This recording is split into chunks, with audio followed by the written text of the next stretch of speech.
tao eh. So guys, anong oras na ngayon? 12 na ng madaling araw at kaya naman aayain natin si Boss G sa Tagaytay. Tignan natin kung papayag kasi nagka-crave talaga ako sa bulalo kaya ngayon gisingin natin siya kahit tulog siya. Bahala na kung magalit. So guys, gisingin natin. Be! Be! Be! Be! Bilis! Bilis, Be! Bilis! Be! Gising! Gising! Tara, bihis ka na. Bis na. Bihis na, tanga, may pupuntahan tayo. Alam mo kung saan? Saan? Tagaytay! Tara na, bilis. Bulalo tayo. Ako. Ay! Isa! Lo, di talaga siya gigising, ha? Hoy! Gising na! Anong oras pa lang eh? Ano, 12 na lang madaling araw. Kailangan na magbulalo. Hindi talaga siya papayag bulalo. Crave na ako. Nagigigil na ako. Bi, gumising ka na kasi. Tangin ang buhay ko. Gising. Parang baliw.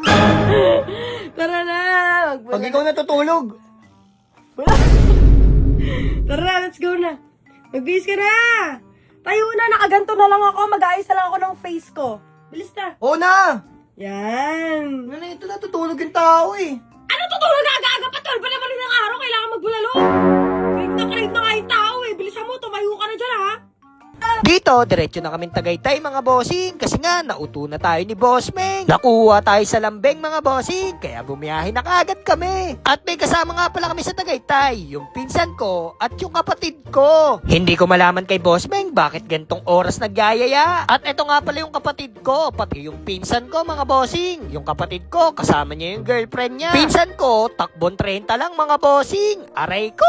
Lahat kami ay walang gas kaya dumiretso na kami sa gas station mga bossing. Malamang, libre ko na naman yung dalawa. At eto na nga mga bossing, nagpagas na nga kami at pinapultang ko na lahat. Yung gamit pala ng motor ng kapatid ko ay akin, yung pinagtripan ni Boss Meng. Kitang-kita nyo naman mga bossing oh, napakaangas ng motor ni Boss Meng. Kulay pink na parang candy. Andito na nga pala kami sa Dasma mga bossing at malayo-layo pa ang aming lalakbayin. At eto na nga mga bossing, malapit na kami sa Tagaytay. Nararamdaman na namin ang simoy ng hangin ng napakalamig. At eto na nga mga bossing, nandito na tayo sa Tagaytay at malapit na tayo sa pupuntahan natin. Nasa 4 kilometer na nga lang ang ating tatakbuhin kaya excited na kaming lahat magbulalo kasi nga sobrang lamig ng biyahe natin. Sobrang lamig. Nakikita nyo naman mga bossing oh, nagpa-fog na dito. Andito na nga pala kami sa Mahogany Market mga bossing. Eto nga pala yung bulaluan dito at kitang-kita nyo, napakaraming tao at ang daming kumakain. Kaya si Boss G, iniikot na yun dito at namimili tayo kung saan ba tayo kakain.